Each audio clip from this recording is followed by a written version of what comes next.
Assalamualaikum warahmatullahi wabarakatuh. Puji dan syukur kita panjatkan kehadirat Allah Subhanahu wa taala karena telah memberikan kita kesempatan dan kesehatan sehingga pada hari ini kita dapat mengikuti perkuliahan daring dalam mata kuliah komunikasi organisasi. Salawat serta salam tak lupa pula kita kirimkan kepada Nabi besar Nabi Muhammad SAW, Nabi yang telah membawa kita dari zaman jahiliyah menuju zaman yang berilmu pengetahuan.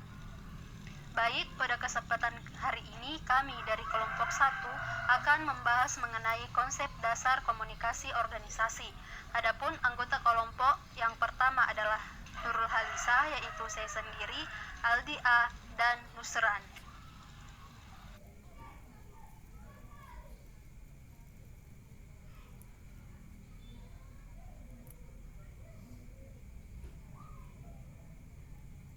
Pada pertemuan hari ini ada 8 topik yang akan dibahas oleh kelompok kami. Yang pertama adalah definisi komunikasi organisasi, yang kedua adalah komponen komunikasi organisasi, yang ketiga tujuan komunikasi organisasi, 4 fungsi komunikasi organisasi, yang kelima peran komunikasi organisasi, yang keenam gaya komunikasi organisasi, ketujuh saluran komunikasi organisasi, dan yang terakhir adalah hambatan-hambatan dalam komunikasi organisasi. Untuk mengefisienkan waktu, langsung saja saya persilahkan kepada Aldi A untuk membahas mengenai definisi, komponen, dan tujuan komunikasi organisasi.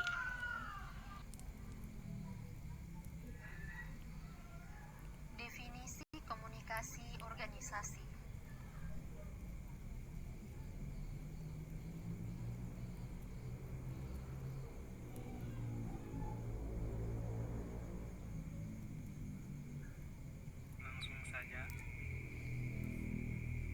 Adapun materi yang kita bahas pada hari ini adalah berkaitan dengan komunikasi organisasi. Pertama-tama, definisi komunikasi organisasi.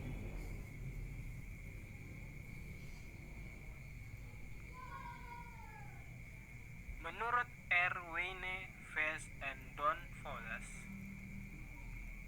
yang dibahasakan oleh Mulyana, mengemukakan definisi fungsional komunikasi organisasi sebagai pertunjukan dan penafsiran pesan-pesan antara unit-unit komunikasi yang merupakan bagian dari suatu organisasi tertentu.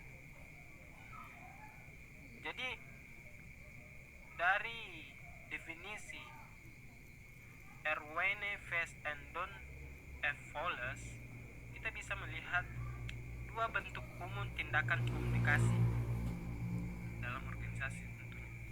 Yang pertama adalah penciptaan pesan. Yang kedua adalah penafsiran pesan. Penciptaan pesan di sini maksudnya adalah memberikan atau mengirimkan pesan, dan subjeknya itu disebut dengan komunikator. Yang kedua adalah penafsiran pesan. Penafsiran pesan di sini diartikan berusaha memahami pesan atau informasi yang disampaikan individu atau komunikator sehingga dapat dimaknai dan dimengerti. Penafsir pesan ini biasa disebut dengan komunikan.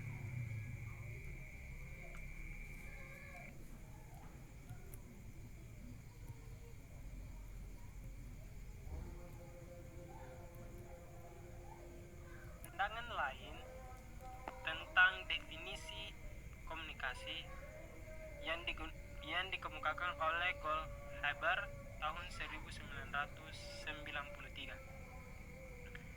Menurutnya, komunikasi organisasi terjadi dalam suatu sistem terbuka yang kompleks yang dipengaruhi oleh lingkungan, baik internal maupun eksternal. Komunikasi Komunikasi organisasi melibatkan pesan, saluran, tujuan, arah, dan media. Komunikasi organisasi melibatkan orang-orang dan sikap mereka, perasaan, hubungan, dan keterampilan. Jadi, komunikasi organisasi adalah proses menciptakan dan saling menukar pesan dalam suatu jaringan hubungan yang saling tergantung satu sama lain untuk mengatasi lingkungan yang tidak pasti dan selalu berubah-ubah. Jadi, menurut pandangan Goldhaber ini, jadi jelas bahwa komunikasi organisasi adalah suatu proses bagaimana menciptakan pesan atau saling menukar pesan antara individu dengan individu lainnya ataupun dengan kelompok untuk mencapai tujuan dan mengatasi keadaan yang tidak pasti.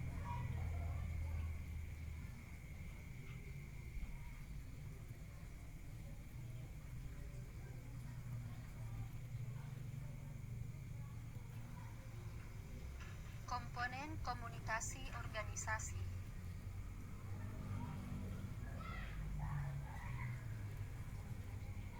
Komponen komunikasi organisasi.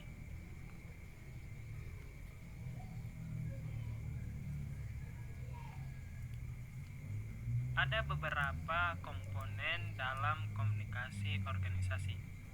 Yang pertama adalah jalur komunikasi internal, eksternal, atas bawah, bawah atas, horizontal, serta jaringan.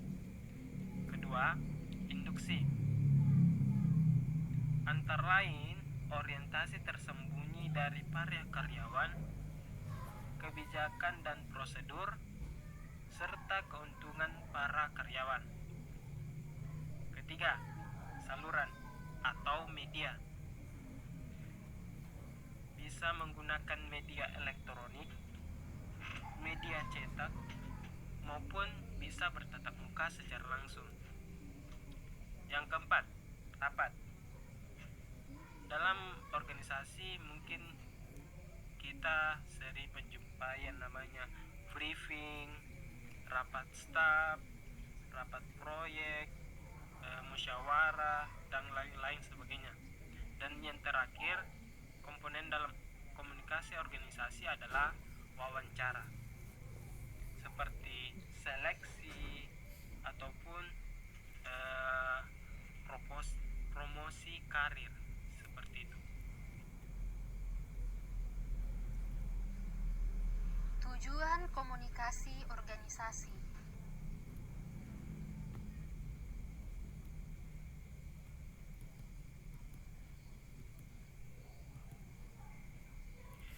Kita masuk kepada tujuan komunikasi organisasi.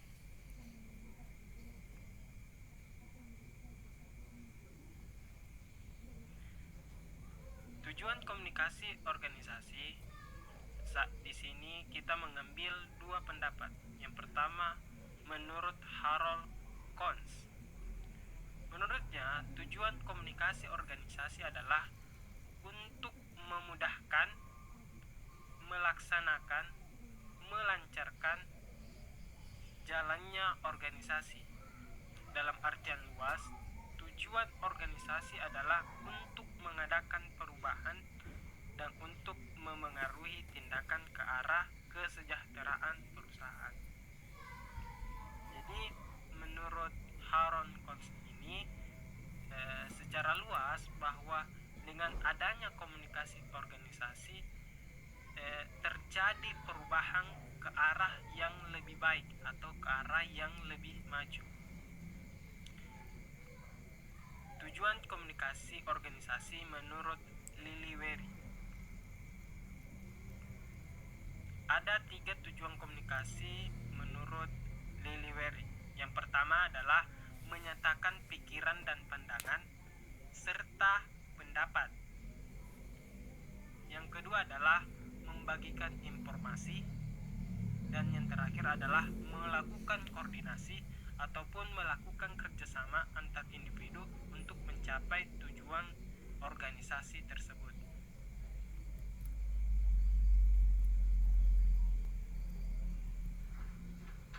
Fungsi komunikasi organisasi.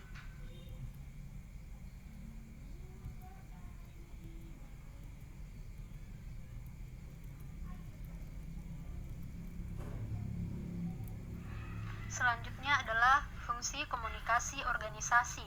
Nah, pada fungsi komunikasi organisasi ini ada dua pendapat. Yang pertama dari Liliwery dan yang kedua dari Charles Corland. Nah, menurut Liliwery ada dua fungsi dalam komunikasi organisasi. Yang pertama adalah fungsi umum dan yang kedua adalah fungsi khusus. Pada fungsi umum ini, komunikasi berfungsi untuk menyampaikan dan memberikan informasi kepada individu atau suatu kelompok tentang bagaimana melaksanakan suatu pekerjaan sesuai dengan kompetensi atau kemampuannya. Jika dalam fungsi administrasi pendidikan itu biasa kita sebut dengan direct man and direct place, yaitu menempatkan orang-orang atau karyawan atau sumber daya manusia sesuai dengan kemampuannya. Misalnya si A ini mampu di bidang keuangan, maka ia akan ditempatkan di bidang keuangan pula. Nah, selain itu pada fungsi umum ini yaitu pada fungsi umum ini menyampaikan informasi ke individu bisa berupa job description atau deskripsi pekerjaan.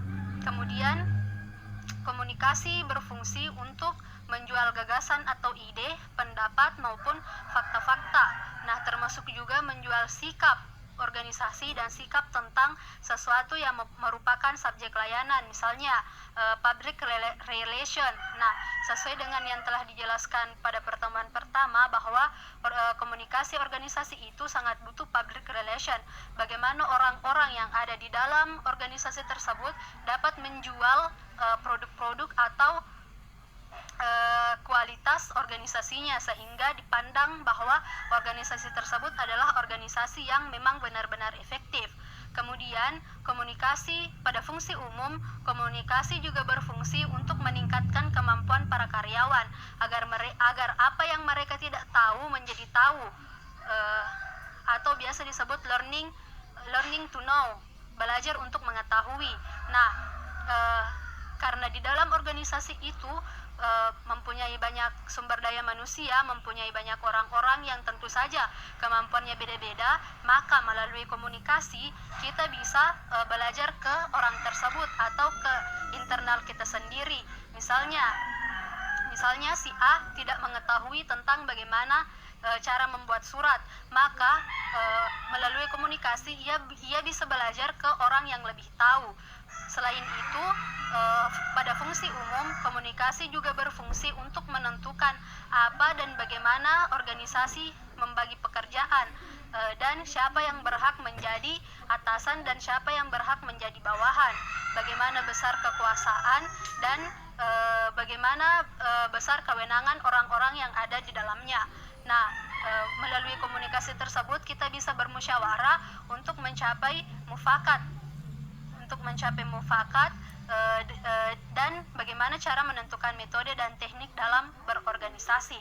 Nah, menurut Liliwery, fungsi khusus yang ada di organisasi komunikasi itu yang pertama adalah komunikasi harus mampu membuat para karyawan melibatkan diri ke dalam isu-isu organisasi atau masalah-masalah yang ada di organisasi tersebut.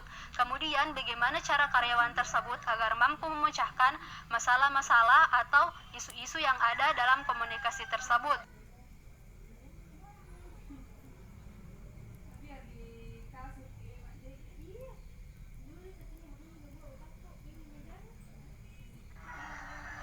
Nah, pada fungsi khusus, komunikasi harus mampu membuat para karyawan menciptakan dan menangani relasi antar karyawan satu dengan karyawan yang lain. Bagaimana seorang karyawan harus mampu membangun hubungan baik antar orang-orang yang ada di dalam organisasi tersebut. Nah, fungsi Fungsi khusus selanjutnya adalah membuat para karyawan memiliki kemampuan dalam menangani masalah dan mengambil keputusan pada situasi yang ambigu atau situasi yang tidak pasti. Nah, untuk menghindari pengambilan keputusan di suatu situasi yang tidak pasti, seorang karyawan harus mampu membedakan dan harus mampu menyeimbangkan antara kepentingan organisasi dengan kepentingan individu. Nah, sedangkan menurut Charles Conrad ada dua fungsi komunikasi organisasi. Yang pertama adalah fungsi komando dan yang kedua adalah fungsi relasi. Nah, pada fungsi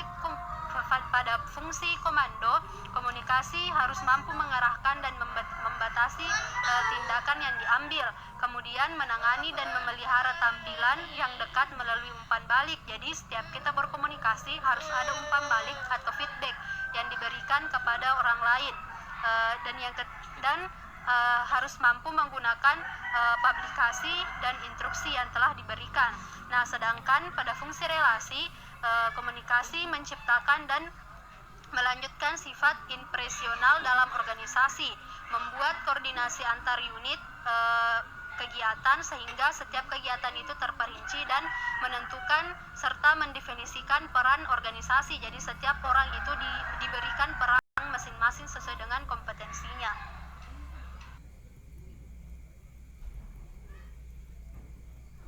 Peran komunikasi organisasi.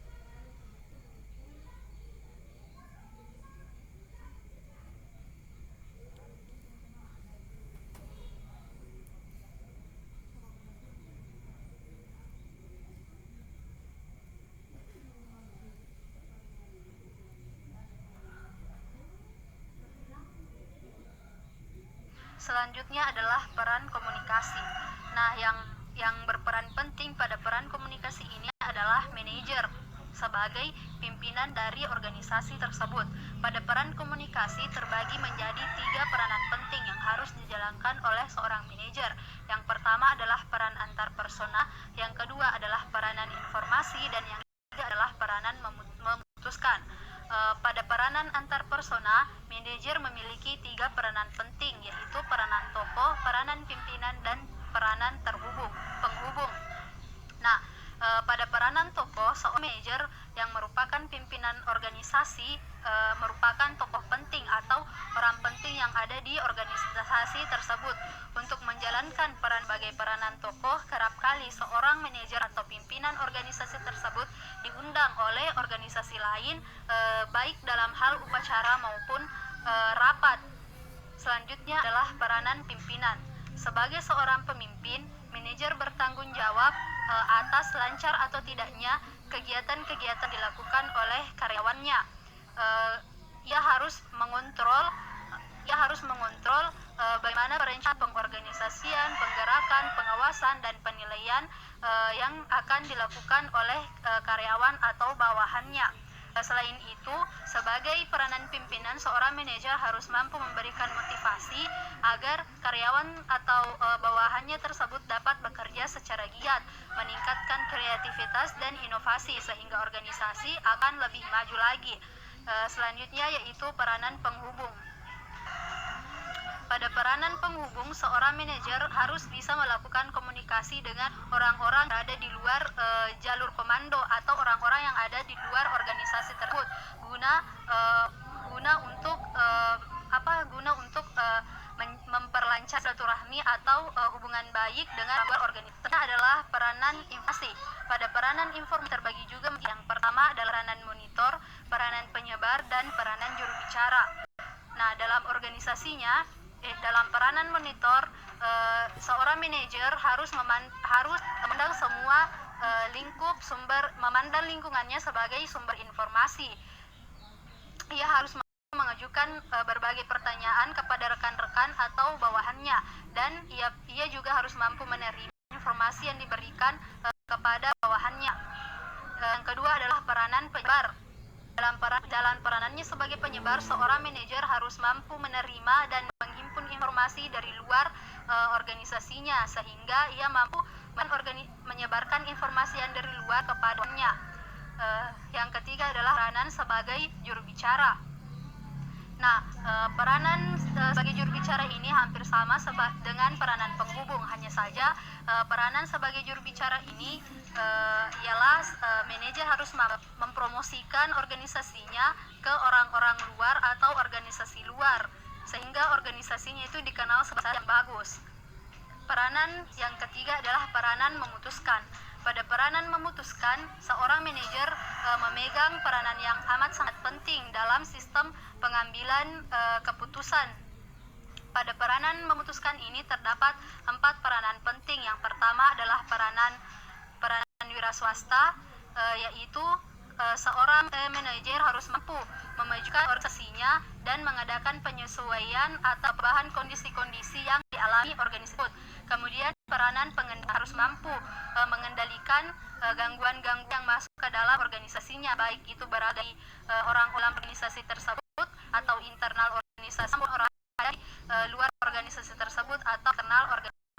Kemudian peranan member.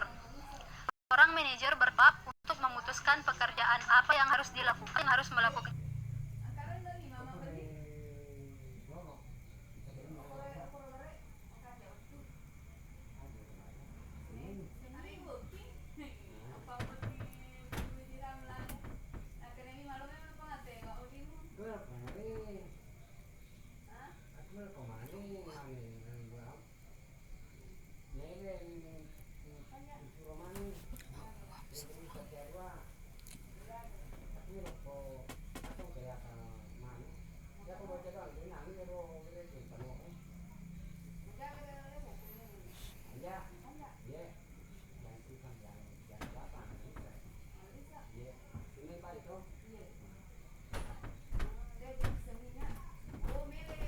Pekerjaan tersebut dan bagaimana pekerjaan tersebut dilaksanakan. Dalam hal ini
gaya komunikasi organisasi.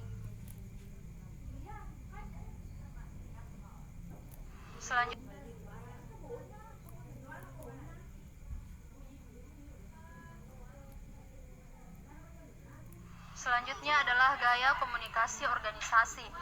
Nah, gaya komunikasi organisasi merupakan perilaku yang dilakukan dalam berkomunikasi untuk memperoleh respon tertentu dalam situasi tertentu. Nah, gaya komunikasi ini terbagi menjadi 6. Yang pertama adalah the controlling style atau gaya pengontrol. Gaya komunikasi the controlling style ini bersifat mengendalikan dan biasanya gaya ini ditandai dengan adanya satu kehendak atau maksud untuk membatasi, memaksa atau mengatur pikiran dan tanggapan orang lain. Nah, biasanya gaya komunikasi ini digunakan oleh komunikator atau orang yang akan menyampaikan pesan atau makna. Yang kedua adalah the equitarian style.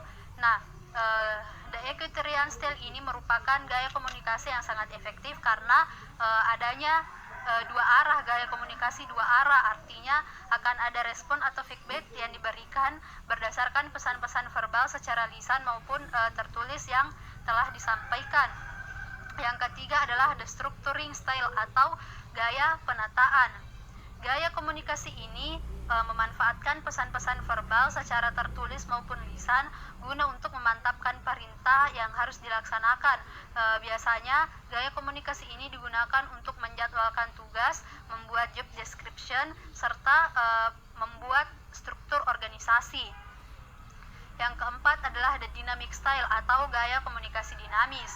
Nah, gaya komunikasi ini cenderung bersifat agresif karena pengirim pesan harus memahami bahwa lingkungan yang dikirimkan pesan itu merupakan lingkungan yang berorientasi pada tindakan atau lebih kepada actionnya. Nah, biasanya gaya komunikasi ini digunakan oleh para juru kampanye atau supervisor dalam melakukan supervisi. Yang kelima adalah the relinquishing style atau gaya komunikasi pelepasan. Gaya komunikasi ini lebih cenderung kepada komunikan atau orang yang menerima pesan. Jadi gaya komunikasi ini mencerminkan kesediaan untuk menerima saran, pendapat, gagasan, ide pokok dari orang lain, dan hanya kemungkinan kecil keinginannya untuk memberi perintah. Dan yang terakhir atau yang keenam adalah the withdrawal style atau gaya komunikasi penarikan. Nah, gaya komunikasi ini adalah gaya komunikasi yang sangat tidak efektif karena mempunyai kelemahan-kelemahan dalam berkomunikasi. Artinya tidak ada keinginan dari orang-orang untuk memakai gaya komunikasi ini karena gaya komunikasi ini cenderung menghalangi berlangsungnya interaksi yang bermanfaat antara komunikator dengan komunikan.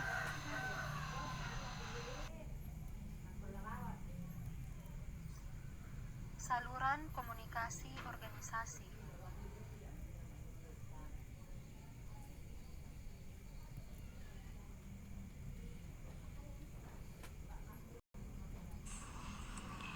Selanjutnya yaitu saluran komunikasi organisasi. Pertama kita harus tahu apa itu definisi dari saluran komunikasi.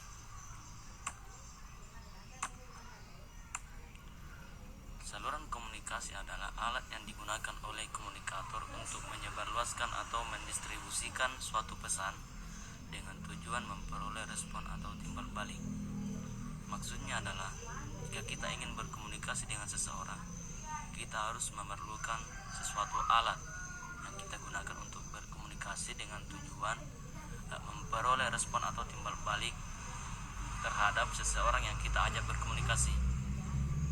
Selanjutnya itu terdapat ada 3 saluran komunikasi, yaitu saluran komunikasi interpersonal dan saluran komunikasi massa.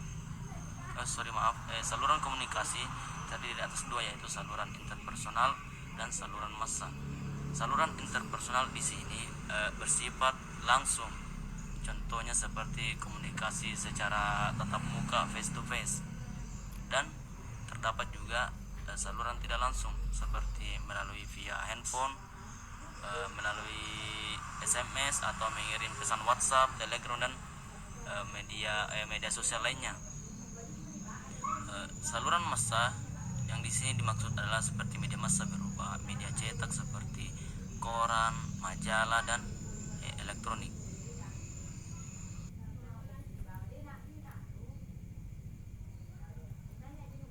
Hambatan dalam komunikasi organisasi.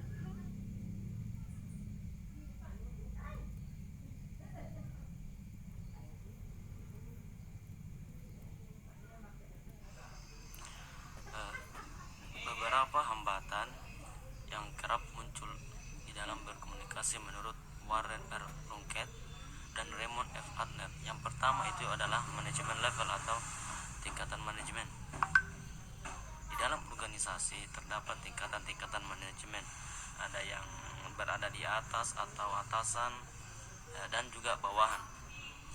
Sehingga di dalam penyampaian informasi itu dapat saja terjadi penyampaian pesan atau informasi yang tidak sepenuhnya berlangsung dengan lancar atau mengalami kendala-kendala sehingga penyampaiannya itu tidak secara sepenuhnya disampaikan, baik itu ditinjau dari arah atau aliran informasi berupa komunikasi baik secara top down atau komunikasi atasan ke bawahan maupun secara bottom up, yaitu komunikasi dari bawahan ke atasan. Selanjutnya yang kedua yaitu adalah number of people supervised atau jumlah staf yang berada dalam kendali atau di bawah pengawasan.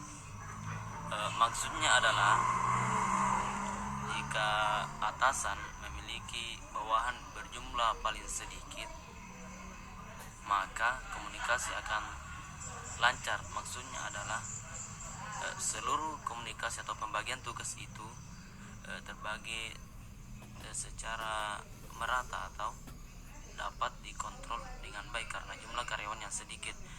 Dengan sebaliknya, jika atasan memiliki bawahan berjumlah lebih banyak atau memiliki jumlah yang banyak, maka komunikasi tersebut dapat tidak lancar. Karena kenapa? Jumlah karyawan yang banyak, maka atasan akan kewalahan di dalam memberikan pengawasan atau berkomunikasi dengan bawahannya. Yang ketiga yaitu the rank in the organization, yaitu jenjang kepangkatan, jabatan dan status atau kedudukan di dalam organisasi. Maksudnya adalah jika kita ingin berkomunikasi dengan orang yang pendidikannya lebih tinggi daripada kita di dalam sebuah organisasi itu, dengan kita yang pendidikannya rendah, kita akan mengalami tentang merasa minder untuk berkomunikasi dengan orang yang berpendidikan tinggi dibanding kita, pendidikan kita yang rendah. Maka komunikasi yang dijalin itu tidak akan berjalan dengan lancar karena kita pasti akan merasakan yang namanya kaku atau tidak pantas untuk berkomunikasi dengan seseorang yang pendidikannya lebih tinggi daripada kita, seperti itu. Selanjutnya yaitu change in manager atau pergantian manajer.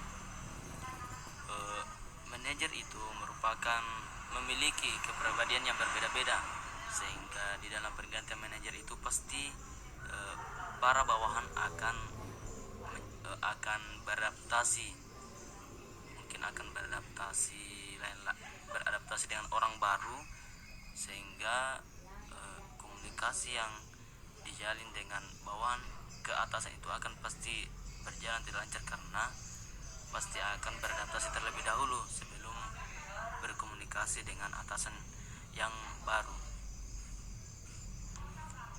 Dan yang terakhir yaitu tentang manager interpretation atau interpretasi manajer. Di sini manajer itu memiliki masing-masing pola pikir yang berbeda dengan perilaku terhadap karyawan yang berbeda atau pola hubungan yang dijalin dengan karyawan.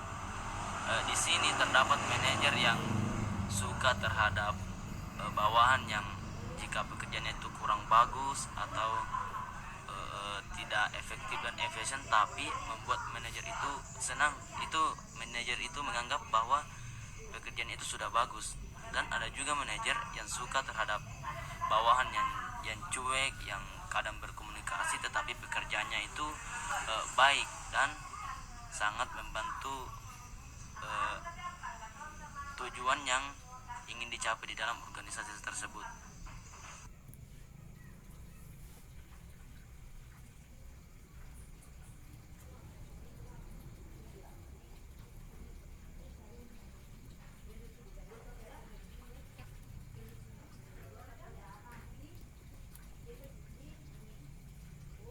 Itulah tadi pemaparan dari kelompok kami. Mungkin cukup sekian yang dapat kami sampaikan. Terima kasih atas perhatiannya dan mohon maaf apabila ada salah kata. Tetap jaga kesehatan dan jangan lupa bahagia. Assalamualaikum warahmatullahi wabarakatuh.